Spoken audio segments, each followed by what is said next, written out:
Ela deu água a um apache ferido. No dia seguinte, seus guerreiros cercaram seu rancho. Antes de mergulhar nesta história incrível, considere se inscrever no canal e ativar o sininho. Cada história aqui tem algo a dizer, e você não vai querer perder nenhuma. Nas vastas e áridas planícies do Arizona, onde o sol parecia pairar para sempre num céu escaldante, estendia-se uma terra de silêncio e poeira. Até onde a vista alcançava, colinas áridas e planaltos rochosos formavam uma paisagem agreste, esculpida pelos ventos e pelo tempo. No coração dessa natureza selvagem, varrida pelos cantos dos coiotes e pelos gritos dos falcões, ficava o rancho McAllister. Uma construção escura de madeira ladeada por um celeiro envelhecido, agarrava-se à terra como um último vestígio de civilização em um mundo ainda ferozmente indomável. O rancho pertencia a João McAllister, um homem de constituição sólida e olhar cansado, marcado pelos anos dedicados à domesticação desta terra inóspita. Com quase 60 anos, ainda usava o chapéu de feltro como um uniforme antigo e conservava em seus movimentos a lentidão calculada de homens que aprenderam a sobreviver onde cada erro custa caro. Esta propriedade ele não construiu com as próprias mãos, mas herdou de seu pai, Ezequiel McAllister, um pioneiro rude e silencioso, que se estabelecera ali muito antes de estas terras serem mapeadas ou reivindicadas por Washington. Ezequiel segurava o rifle em uma mão e o arado na outra, construindo sua casa e sua reputação entre os poucos colonos da região. John, por outro lado, não tinha o espírito impetuoso do pai, mas herdou a sua resiliência. Partilhou a vida com a sua única filha, Emily McAllister, uma jovem de 23 anos, de olhar franco e temperamento feroz. Sua mãe morrera no parto, e John a criará sozinha, entre cavalos e orações, numa solidão misturada a uma ternura desajeitada.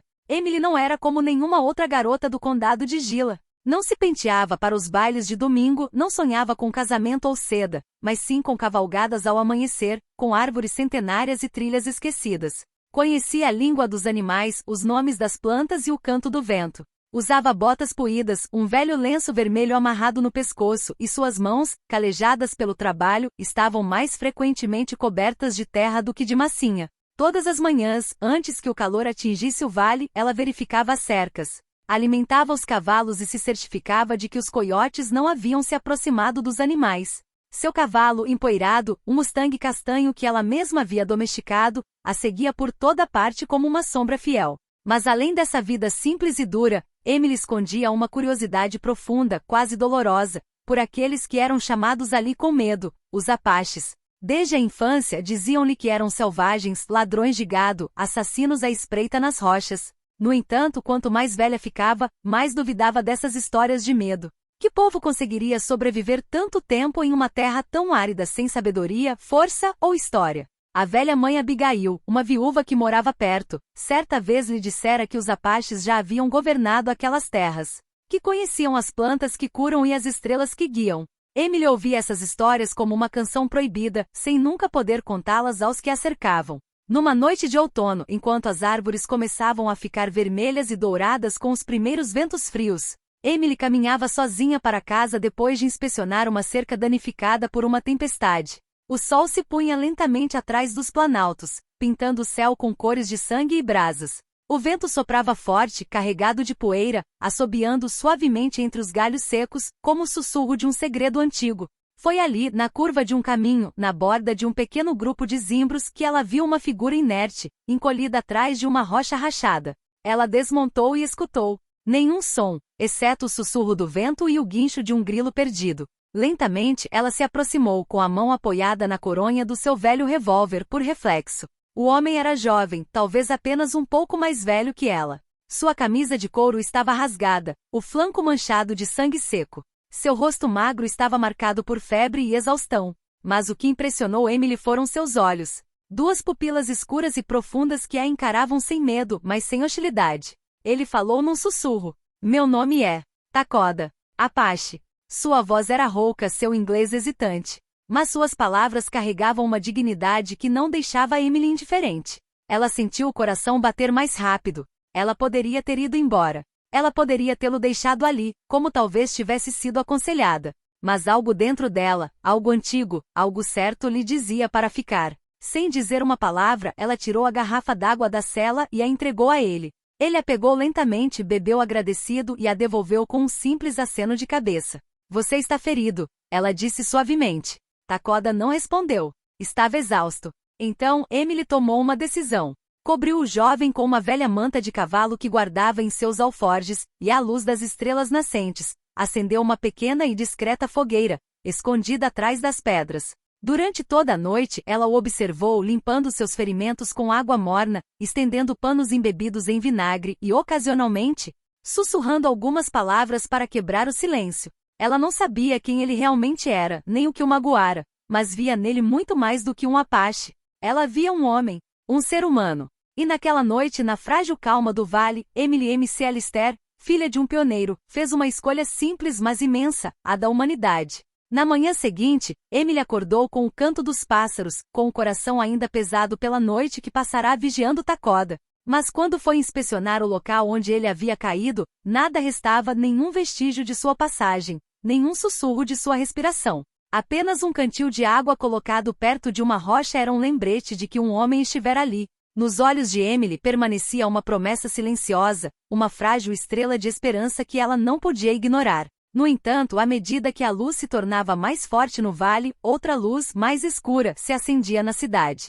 A notícia de um apache ferido no rancho McAllister se espalhou como fogo em palha. No balcão do bar e nos becos empoeirados, sussurros se transformaram em acusações, e olhares desconfiados se transformaram em ressentimento declarado.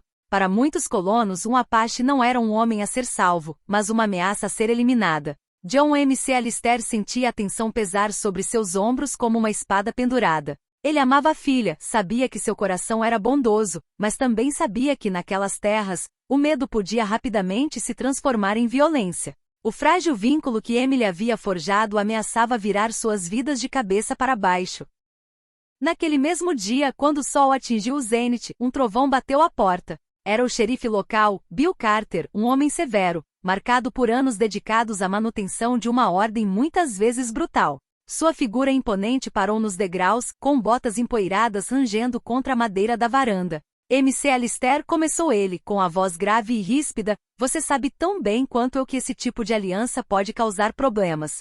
Se os apaches descobrirem que você escondeu um deles aqui, podem vir em busca de justiça, ou vingança. E acredite, essas coisas não se resolvem com palavras. John, com a testa franzida, assentiu lentamente. Respeitava o xerife, mas seu medo era mais profundo do que a lei. Eu entendo, Bill. Mas Emily, ela agiu por compaixão, não por desafio. Bill fixou seu olhar penetrante em Emily, que estava ao lado do pai, de braços cruzados, desafiando silenciosamente a autoridade.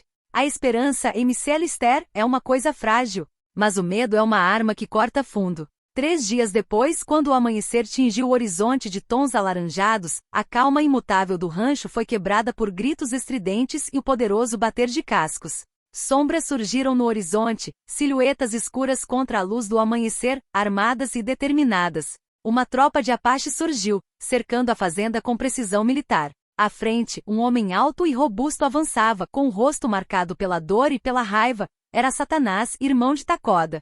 Seu olhar, escuro como a noite sem lua, buscava uma resposta no silêncio do rancho. Emily foi a primeira a sair, com o peito cheio de coragem e as mãos erguidas em sinal de paz.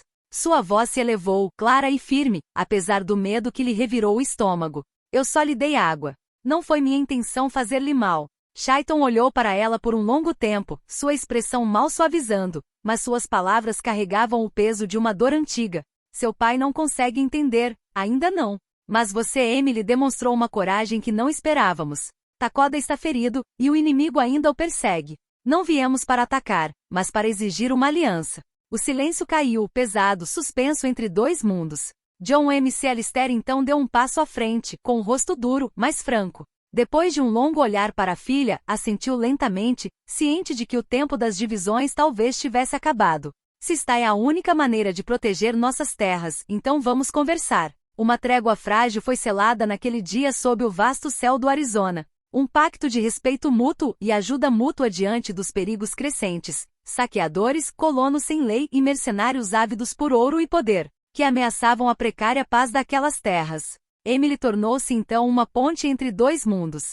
Todos os dias aprendia a língua apache, compartilhava as histórias dos anciãos e compreendia a profunda sabedoria que governava a relação deles com a natureza e a vida. Nas danças ao redor da fogueira, nos conselhos dos guerreiros, ela descobriu um universo onde cada gesto, cada palavra, tinha significado. A jovem não era mais apenas a filha do fazendeiro, mas a guardiã de uma aliança improvável, frágil, mas portadora de uma esperança que nem armas nem medo conseguiam sufocar. No entanto, essa frágil aliança, nascida de sangue, silêncio e compaixão, não agradou a todos. Nos becos da cidade vizinha, onde as palavras são mais cortantes que as balas, alguns colonos sussurravam que John McAllister havia vendido a alma aos selvagens. Para os mais radicais, não havia espaço para paz com aqueles que consideravam inimigos eternos. O xerife Bill Carter, cuja autoridade fora abalada pela independência de Emily e pela decisão de John, estava impaciente. Ex-soldado nas guerras indígenas, ele perderá um irmão em uma escaramuça e em seu coração,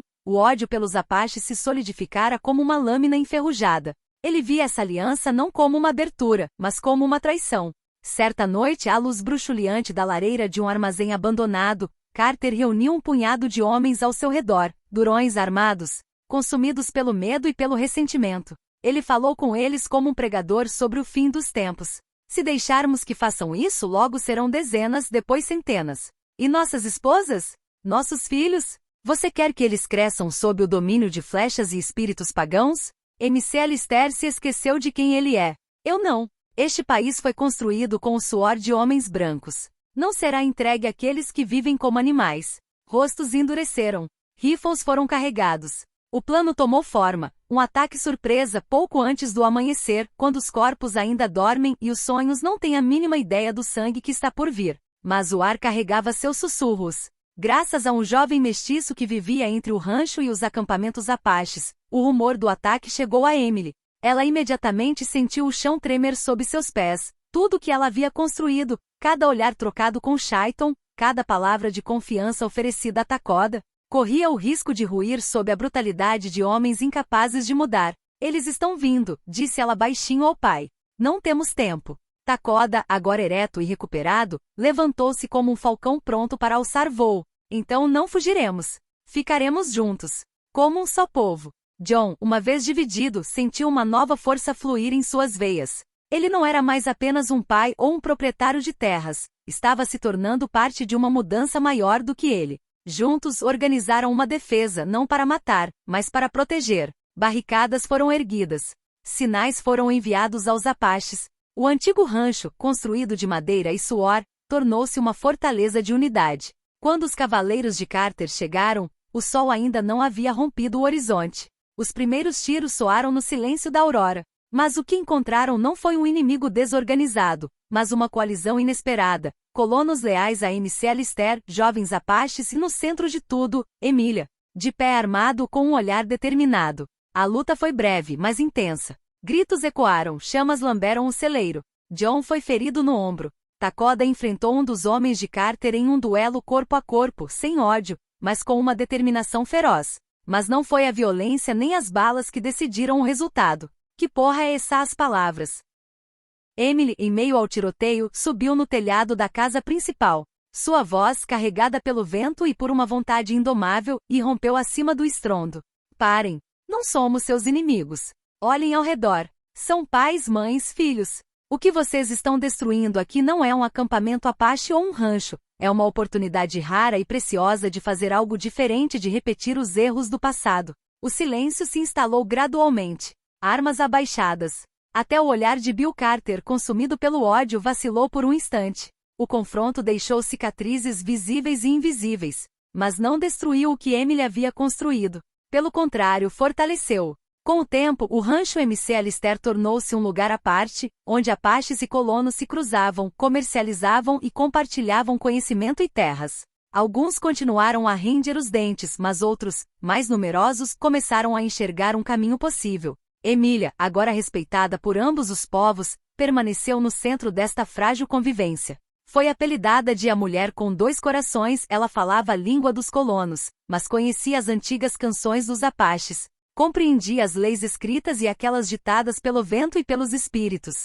Takoda, curado, tornou-se um guardião discreto, um batedor entre mundos, garantindo a manutenção do equilíbrio. Ele não havia esquecido suas feridas, mas escolhera o caminho do futuro, não o da vingança. E John, antes um simples fazendeiro, acaba sendo visto como um homem de visão, capaz de enxergar além de rancores para proteger um sonho personificado por sua filha. Tudo começou com um gesto simples. Uma mulher se abaixou para oferecer água a um homem ferido. E desse gesto humilde nasceu uma revolução silenciosa, forte o suficiente para mudar o destino de uma terra.